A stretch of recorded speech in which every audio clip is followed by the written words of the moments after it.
Hello and welcome to this first podcast from Notting Hill. I'm here today with Patrick Hamilton Walsh, and he's going to tell a little bit about his journey in general and to this point we're in right now.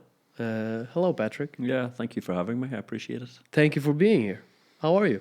I'm very well. Every time I come up to this part of the world in the Arctic, on the cusp of the Arctic Ocean, and all that offers, it actually balances me so well. There's such a nice energy, clean air. I sleep deep. It's fantastic. That's beautiful. What is it exactly about the Arctic that you think puts you in that sort of mood?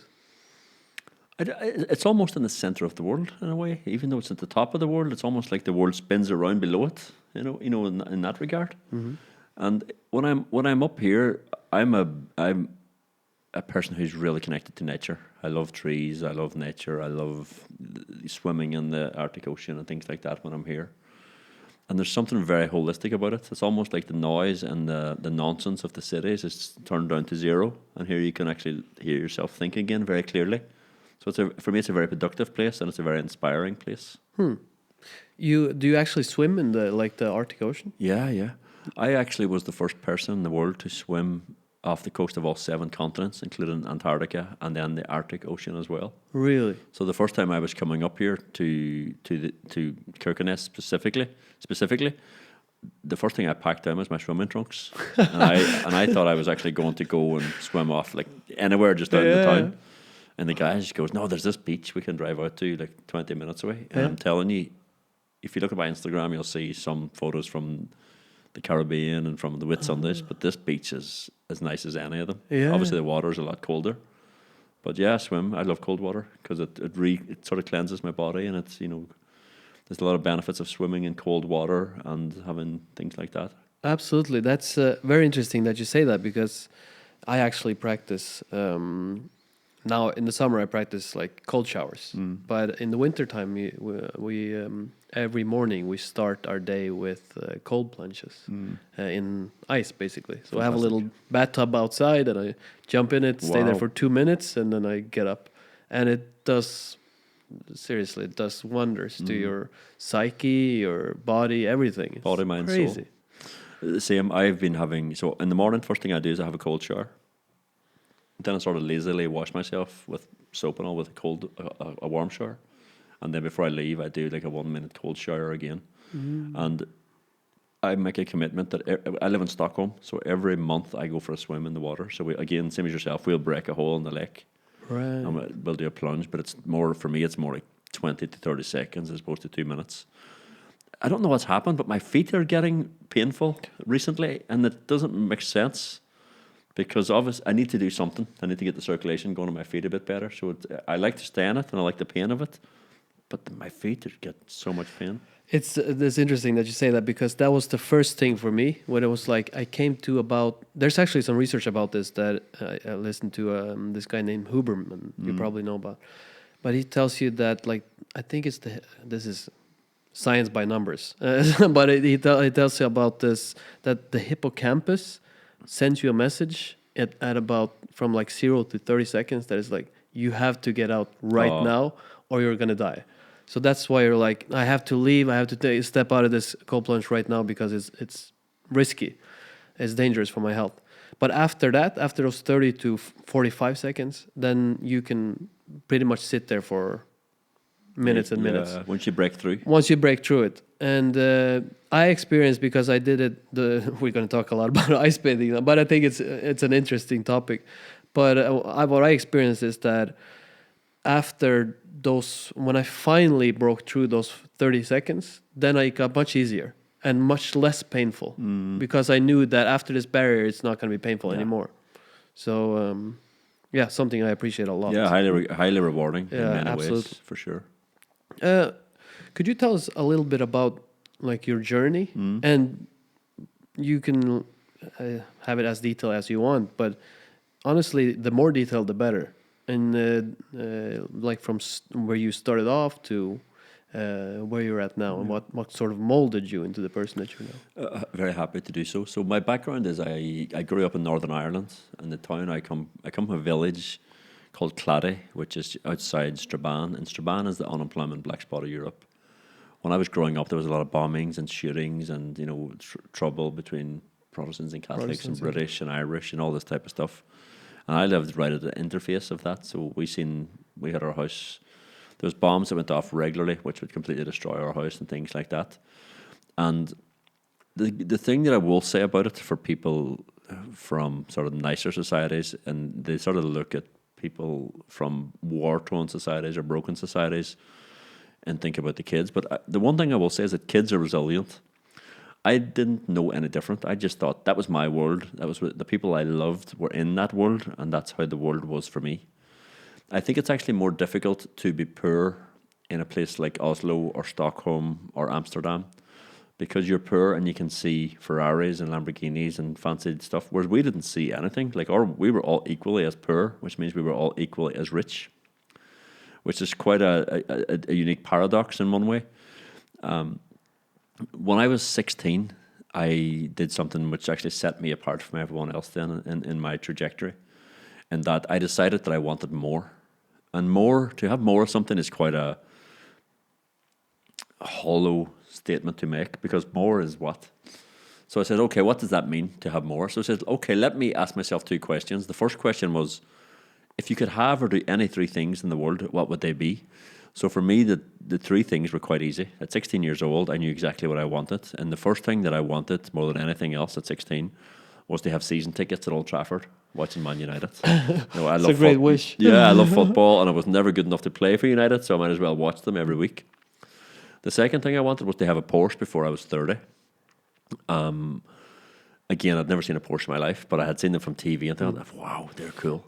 And then the third thing was to travel the world. So my list was very defined and very easy to grasp as a 16-year-old, because I had less barriers to entry. I was more aspirational as a 16-year-old boy, as we all are, I think. And that was okay, easy to say what you want. My biggest problem is that I was never good at anything.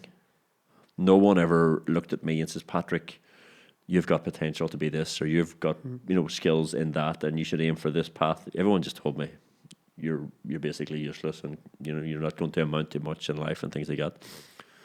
Okay, that's your opinion, and your opinion may turn out to be right, or it may turn out to be wrong, but it doesn't mean that's definite. So I had one more question to ask myself, and it was, okay, how am I going to get these three things that I want? So I literally said, what am I good at? And I wasn't really good at anything. People were right. But the one thing that I was okay at was mathematics and numbers. And when it came to school, it wasn't really a challenge for me to do the maths. So what I did is I just said, okay, what can I do with maths? I can probably become an accountant. And the logic as a 16-year-old boy was that accountants deal with money, so therefore they must have money. Therefore, if they deal with a lot of money, then therefore they must be rich. So if I can be rich by being an accountant, I'll have the season tickets, I'll have the Porsche, I'll be able to travel. And so the three steps that I took that led me towards getting to where I wanted to be is that, number one, I says I'm going to stop messing around at school, and I'm going to start to listen to the teacher and come top of the class at school by the time I'm 18. So I had a 2-year window between 16 to 18 to get my act together. The second thing is that I was going to become the first person from my area to go to university, because no one had ever been. It just wasn't part of our society and how we were. We were more victims. We blamed everybody else for everything that was wrong, as opposed to taking, control of our own lives and, taking the ups and downs of trying to progress. And so if I was going to graduate from university, the goal then was to become an accountant, which means I was going to move to either Belfast or Dublin and take up a role with an accounting firm. And it was simply that. I asked the question, what three things do you want? And then it says, okay, how am I going to do it? And these are the three steps. And the strange thing looking back is that it's so big, and there's so many walls in front of me to do those things and achieve those things. But when once you have achieved them and look back, you realize actually there was always one action and one seed that was planted that needed to be watered. The intention was I wanted to do it, but the seed that was planted was that I decided I'm going to listen to the teacher, and I'm going to move from the back of the class towards the front of the class, and I'm going to listen to her because she has paid to tell me how to pass my exams. So therefore I should probably pay attention. That's really good. It was simply that. it was no more than that thing. And from that, my whole career has blossomed, listening and putting into action the things that I have learned. And let's go forward 10 years. So that was when I was 16. So when I'm 26, I have come top of the class in school. I did go to university. I got 2 degrees, one in business studies, one in accounting. And I moved to Dublin, and I got a job in Grant Thornton working as an accountant and an auditor. And now that I'm 26, I have just left Grant Thornton, and every Friday night I leave the work in my suit, and I get the bus to the airport, and I fly to Manchester, where I have 2 season tickets, and I go over and back and watch football every weekend. I've just started a job in PricewaterhouseCoopers now, by the time I'm 27. So what I do then is that I leave the office on Friday night, jump into my Porsche, drive to the airport, go to Manchester each weekend and watch the football. And when I was 28 in May 2007, I've now qualified as a tax lawyer and as well, and I've done these QFA exams. So I'm a member of 3 professions. I've got 2 degrees, and I've really worked hard and focused and diligently. Not an exceptionally smart person, or not exceptional in any way, but I think trajectory and diligence of continually trying to push forward and achieve things can take you very far. And so I'm 28 years old, and what I do is I sell my Porsche. I quit the jobs I'm in, and I decide that I'm going to head off and travel around the world. And I ended up backpacking for 7 years. I went to 145 countries, roughly, over 7 years across all 7 continents. And the reason why I'm sitting here in the Arctic today is that one of the journeys I did is that I drove from London to Sydney. So from the UK to Australia, overland, with some boats in between, some small boats. And from there, I arrived in Sydney, and I met a girl from Västerås, which is just outside Stockholm. And that was the woman of my dreams. And so we moved to Sweden 8 years ago, to Stockholm. We now have a 21-month-old baby who's the light of our world. Congratulations. Yeah, thank you so much. And that has led me to where I am today. And it all came from me going, I want more, which is something that everybody does. The second part was, okay, what do I want? And I think that's where people disconnect then. They say they want more, but they don't actually start to validate what it is. And then the third step is, okay, how am I going to do it? And you'd be surprised at how you're able to create openings for yourself in this world. It's almost like the universe or God wants you to go through these doors because he wants you to have the things that you desire. And therefore what happens is opportunities start to manifest themselves out of nowhere. And that's the only thing that I will say to people who are listening this far. I know you want more because you're on the same boat as every other human on earth. The next question to ask yourself is, what do you want? And then what you're going to do to get it. And go big, because God doesn't understand small. He just understands what you want, and he will help you get there. 100%. I very much recognize myself in what you're saying with sitting in front of the class, because it's kind of you taking the front row seat to your own life, kind of. And you're saying that, you know what, from here on, I'm actually not going to be on autopilot. I'm going to actually take part in this thing. And also the thing that you keep, that you kind of made a list about what you wanted to achieve. And that list becomes, if you use it as a mantra, it kind of has to manifest. Because if you go to bed and you wake up every morning thinking those things, I'm going to achieve those things no matter what. And it's as you're saying that, suddenly you see that this is actually manifesting in different ways, in different areas of your life, and it's becoming closer and closer and closer. And suddenly you find yourself in that situation, and you're like, "Oh man, it's like this has actually happened." But then my second question after that is: do you take time to recognize that has happened, and you're like that you know that you're now in the position that you once dreamt of as a 16-year-old? Yeah. So I always try to recognize small wins and give gratitude for them. I live in a world of gratitude because I know how far I've come, and I can see very quickly where people around me who I grew up with, what their trajectory has been. And it's probably, at this stage, it's actually now a downward trajectory for a lot of people. A lot of people who had potential in their teenage years or 20s probably didn't fulfill it, and now instead of going up, they're probably drinking too much or taking recreational drugs and stuff like that, and it's now taking its toll. Whereas for someone like me, I live a very Christian life. I don't drink, I don't smoke, I don't gamble, I don't do anything that actually damages me. I think there's a lot of good role models around the world who are achieving great things by being true to age-old wisdoms, whether that's in the Quran, in the Bible, in whatever that is. There's rules on there which actually help people and lead them towards fulfilling their life.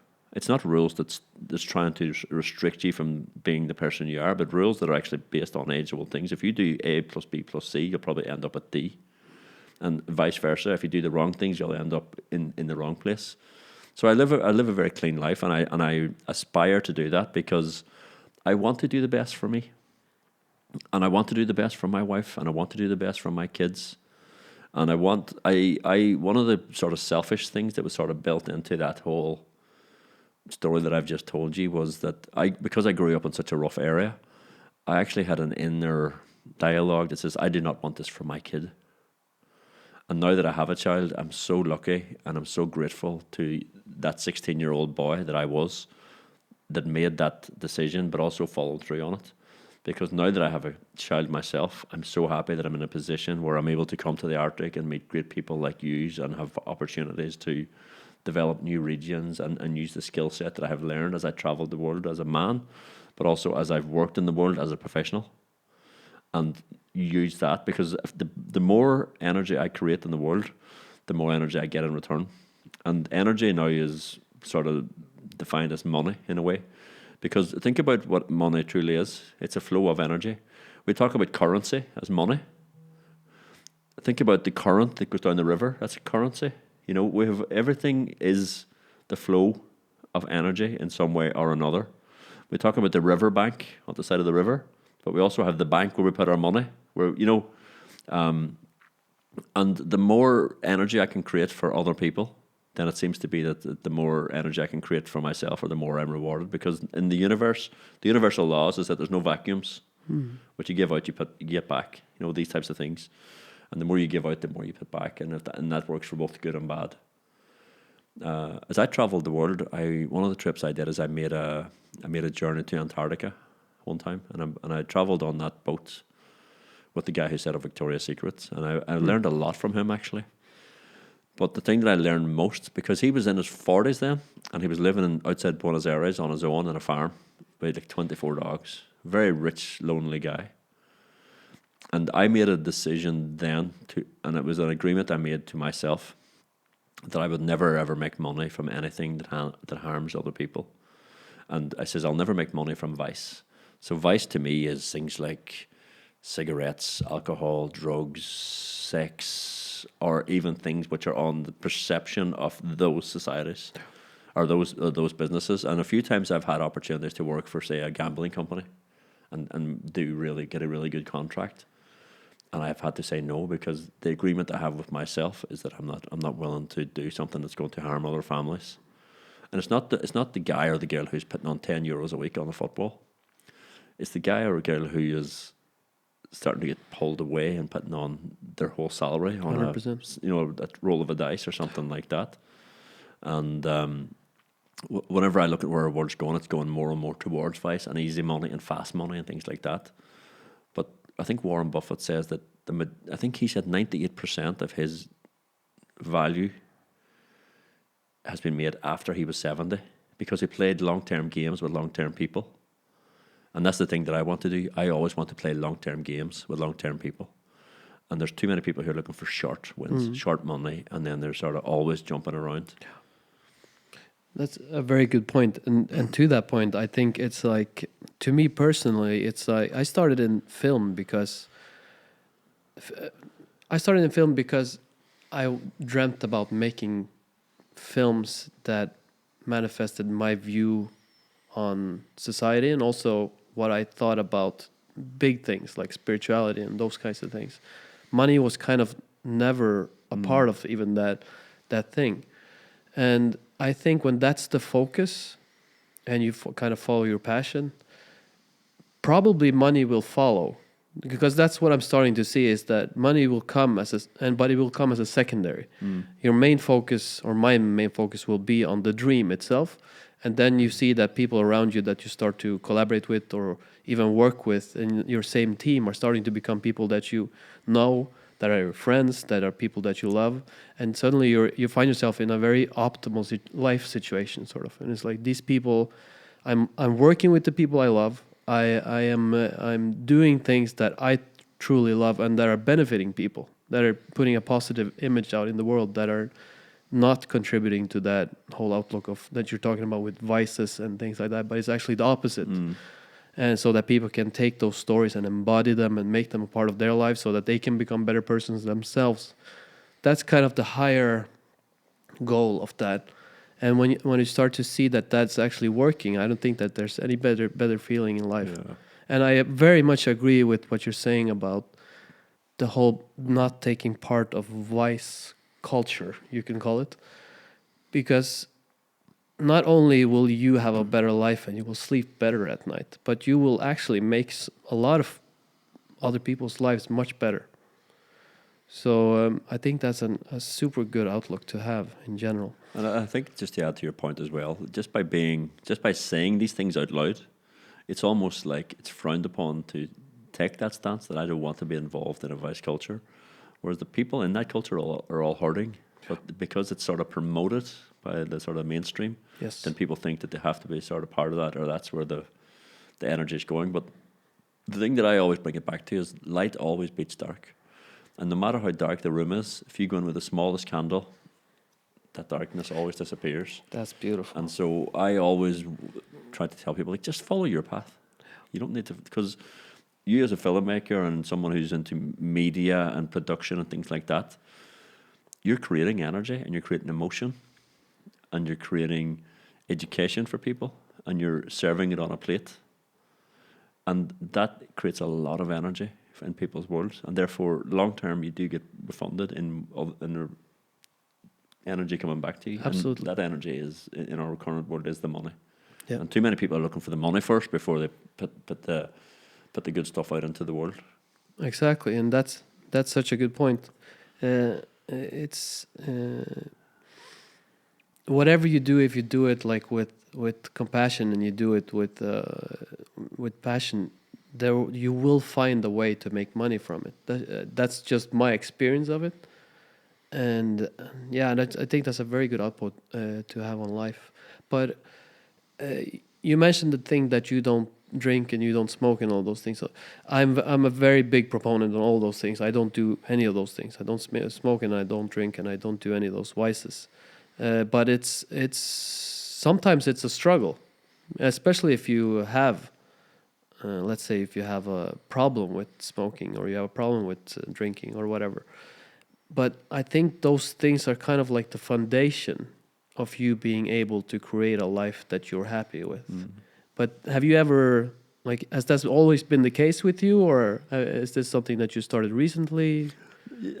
Yes and no. So I grew up in Ireland, so obviously there's alcohol everywhere, and Irish people they love to party. So as part of my natural upbringing, I'm exposed to that, and I'm partaking in that. But the other thing is, I'm usually honest enough to myself to realize I don't really like this. But I got to the stage where I didn't mind doing it to make other people feel comfortable when I was younger and didn't have hangovers. But when it gets to the stage where I'm trying to make you feel comfortable, but I'm going to feel uncomfortable tomorrow because I'm hungover, that's not it's not a very good agreement that I'm coming to for myself, and it's got long-term detrimental to me. And so I love being out with the lads as much as anyone. Like last Monday we were in Oslo and we were out until 1:30 and they were hammered and they were holding my arm and pulling me and all this, but I loved that anyway, and I love being around people who are having fun. So it's not as if I think people shouldn't do the things that helps them survive or navigate this world. But I just have to be true to myself and understand this is how I navigate the world, and it's very different from how a lot of other people do.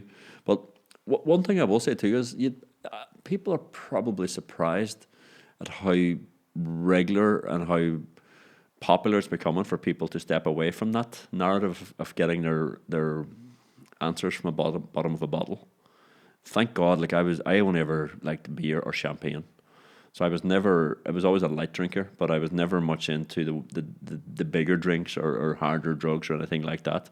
Again, it didn't work for me, and I have to have a good relationship with myself. So I talk it a lot. I wrote 20 books. And one of those books is called Forgive Me, Sister, which is a novel about the empowerment of the feminine. I believe a lot in women and their strategy on how to lead the world from a heart-based center as opposed to leading from a masculine way, which is a mind-based center. And men and women both have masculine and feminine energy. And I really lean towards the feminine energy in some regards. And I talked at a lot of women's events before the pandemic.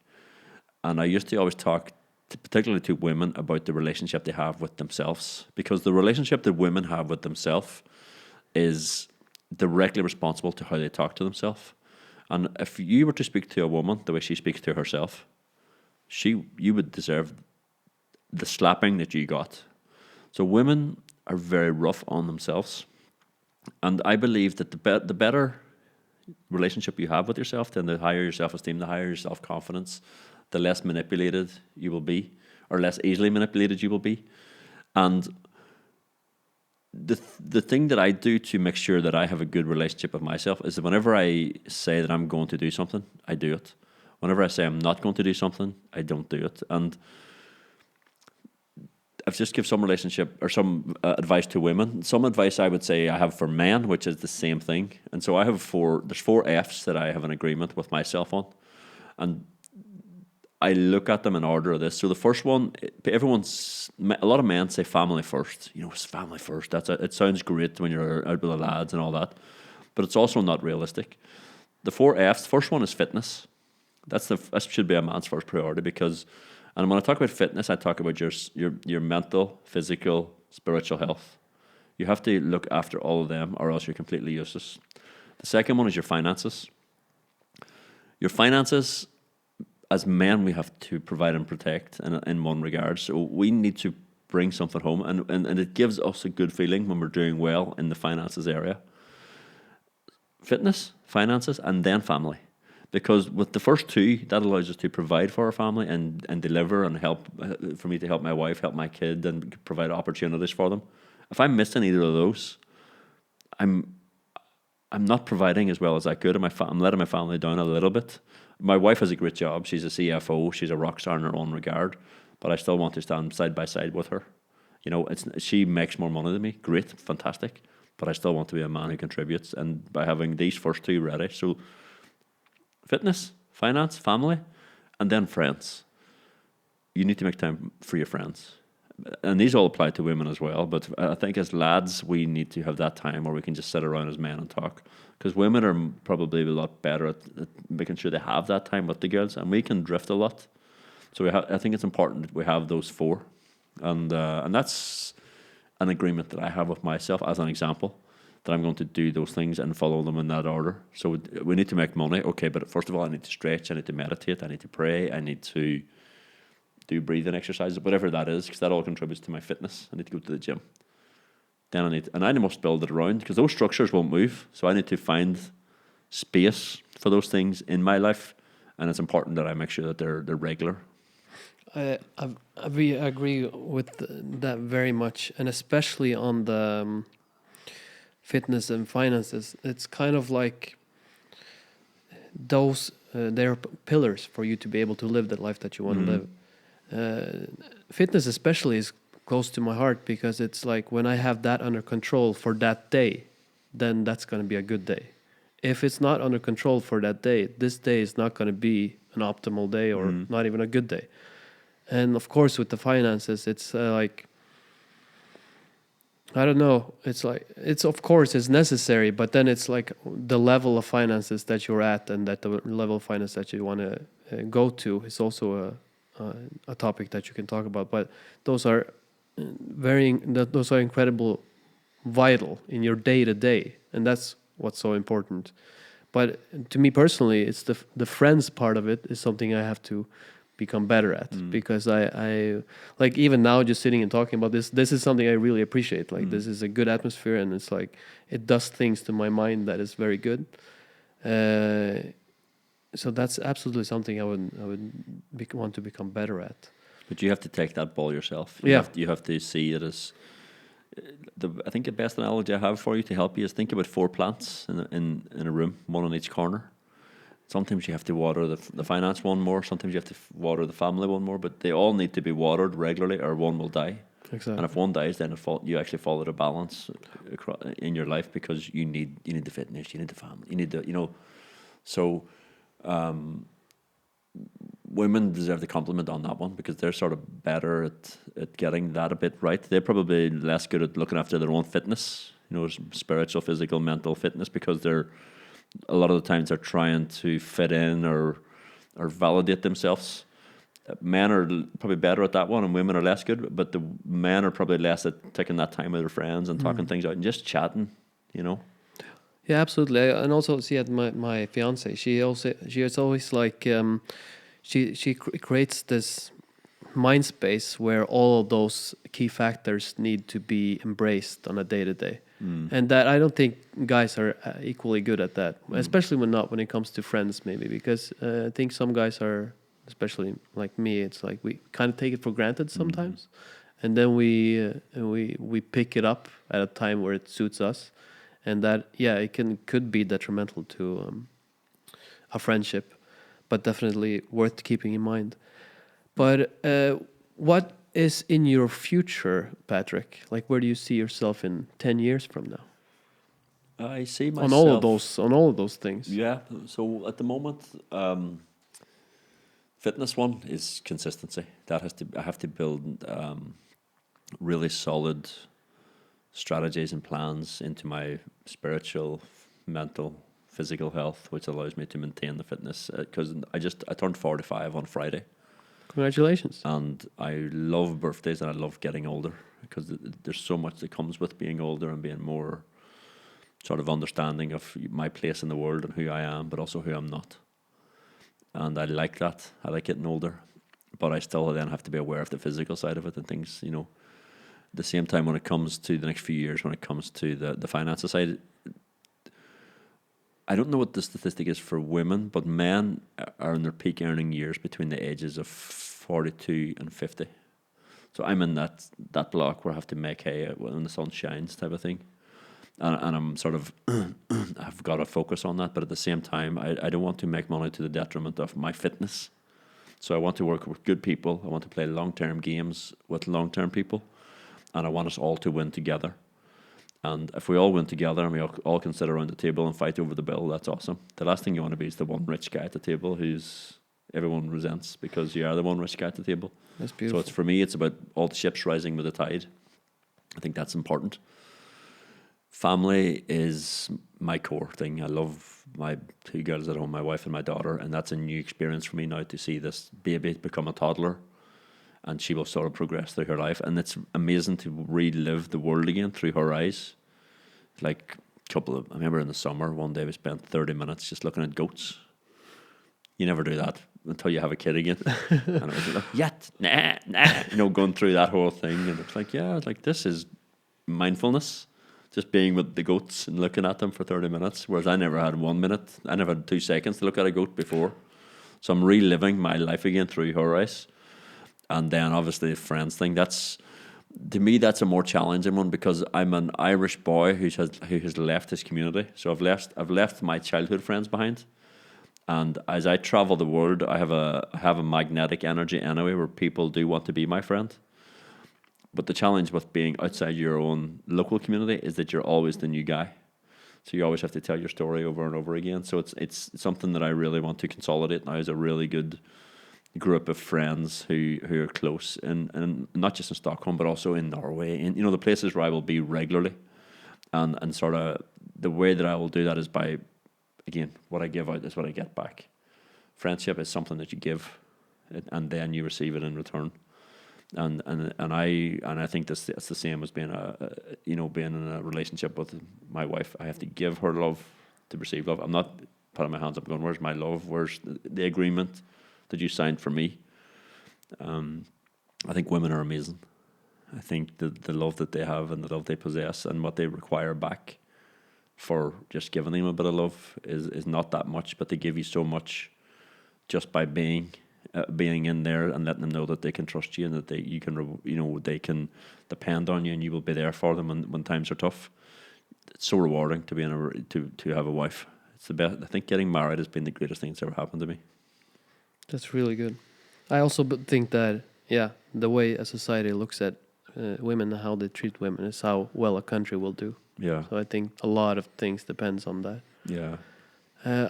This has been a really great talk, Patrick.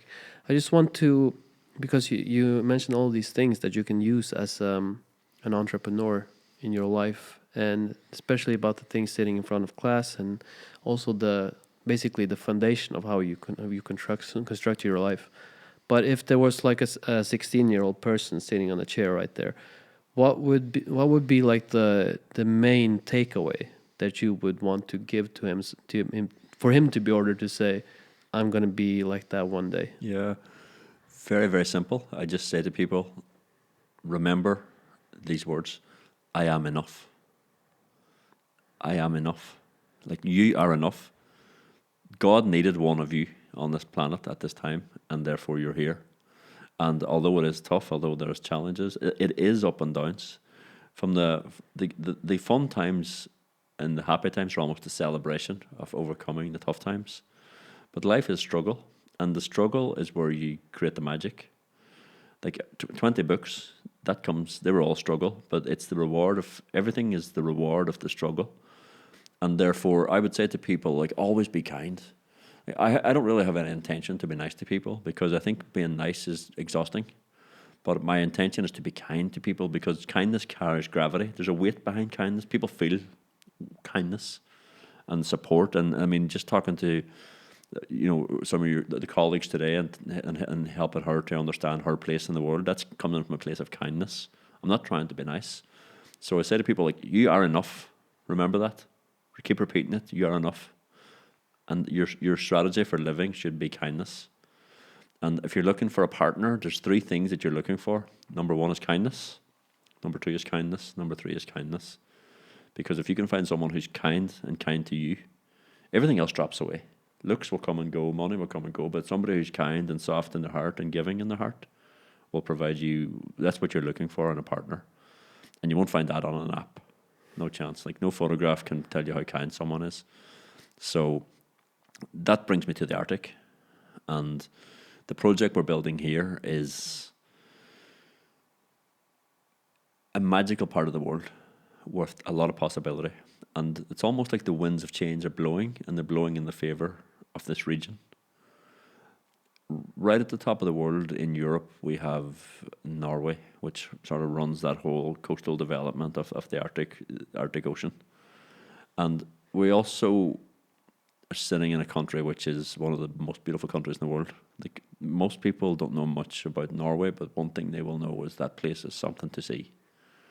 From the fjords to the mountains to the forests and the massive landmass that sort of unique land inhabits. But one other thing that it inhabits is a great level of possibility that has been constantly and continually unfolded by exceptional people within this Norwegian society.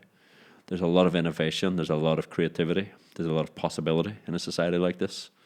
And I think by being in the Arctic and understanding Arctic innovation, Arctic technology, and utilizing places like Kirkenes as a location, which it's right above Norway, it's right above Finland. It's on the border of Russia. It's right below the Arctic Circle. It's a very unique place, but it's also the closest place in Europe to China. And as that waterway opens up with the changing currents and things like that, it's also the quickest way to go to China with goods and possibilities and energy sources and things. So this is a place of possibility. And when you ask me, well, how does my next 10 years look? It looks like I'm going to be working a lot out of the Arctic. And I'm going to be taking a lot of the innovative strategies, structures, products, technologies that are beneficial to this region, and then utilising and sharing them and spreading them across the world, sort of having that global perspective. But the HQ and the base is Kirkenes, right at the top of Norway in the Finnmark region. And the reason why I'm so excited about that is because the possibilities that are going to derive from it, because it's almost like we have I went to Dubai in 1997 and I was amazed by what they had built in 1997. I'm like, wow, like coming from my village, I had never seen 20-story glass buildings. And then I go back now and I realize that those things are this size compared to some of the buildings. So they took something from nothing. And I really love the sort of level of creation that comes from building something out of nothing. So nothing is what I aim for every morning when I meditate. So nothing is not a negative thing. It's a positive thing for me. So we're building a project called Project Nothingness, which is that understanding that everything that seems to be nothing has actually can have a lot of something. And the project we're going to build is headquartered here, and for me it's super exciting to be part of it and to lead it and to be surrounded by people like you and just how you think. It gets so foreign to me because I'm so foreign to use. So I'm learning so much by being exposed to the possibilities that you guys see and the global perspective you have. Like I think the Norwegian pension fund owns 2% of all shares in the world. It's massive, and there's so much possibility that they also want to invest in the future and get behind to the betterment of Norway as a nation, to Finnmark as a region, and Kirkenes as a town. But all of that can be amplified, and we have seen the Nordics create, develop, innovate in so many specific ways for decade after decade after decade. And there's nothing that makes me think or that this won't be the same with this new project as well, coming out of the Arctic and all the innovation that's possible here. That sounds super exciting. And also, to piggyback on that, I 100% agree with the nothingness of the Arctic being sort of uncovered territory. And as an artist, it's kind of like, I think there's a lot of originality to take from it because of the way this area is undiscovered, and it hasn't been sort of tapped into in many ways, especially creatively, but in all senses of like endeavors. And I think that there's a large amount of good things that can happen from it, especially originality. I'm a big proponent of originality and in all sorts of venues. And this is going to be very exciting to see going forward. And I'm looking very much forward to be a part of it, and see what happens. Yeah, and I think people like you are key to the creation that will unfold. You know, we're here in Notting Hill in Kirkenes, and there's so much rockstar talent like you, and there's more and more people who wants to move here and be part of this. And the core reason for them to come is you and your tribe that are already here, because you will be the people that sets the welcome and sets the structures for how it is to live and work and develop and grow in such an amazing part of the world. And that friendly welcome that you give, and those conversations like this that people can talk openly and, you know, without fear of being criticized and things. I think that's something, the open-mindedness of the region is something that's going to appeal to people around the world, because cities are bored. They're boring now. Talent have so many possibilities. And I wrote a book called Talent Cities, and it's how the Nordics are winning the war for talent is what the book is about. And I built a model into the book. And in this book, I see this region as being a future talent hotbed. We look what's happening in Silicon Valley and, you know, in San Francisco and these other big cities. The talent are fleeing from those areas because talent have a lot of opportunities, and we have now technology that allows us to live in real time from anywhere by using cloud first.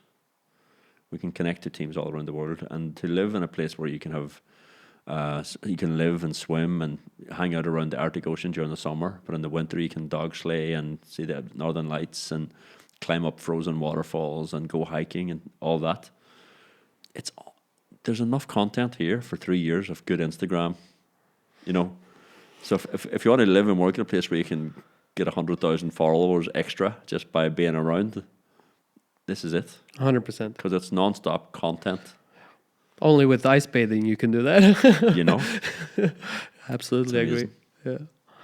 Patrick, thank you very much for the conversation. It Mm. was eye-opening and inspiring. And thank you for being a part of this project. I look very much forward to seeing your contribution to it and the way you'll fare into this. Yeah, I'm excited, and I appreciate you having me on today. It's an honor to be on this podcast, and of course, people can reach out to me on social media through Instagram, Patrick Hamilton Walsh, or whatever the platform, if they want to know more about what we're building. And you can get my books on Amazon globally, and of course, check this region out and see what possibilities are here, how you can upskill, how you can reskill, how you can develop, and how you can get visas for you and things like that to come here, because that's what we're trying to build is a really good talent region where brilliant people are coming together, working, living, and smiling together and growing. And let's push for that. Absolutely. Okay. Thank you very much, Patrick. Thanks for coming. Thank you.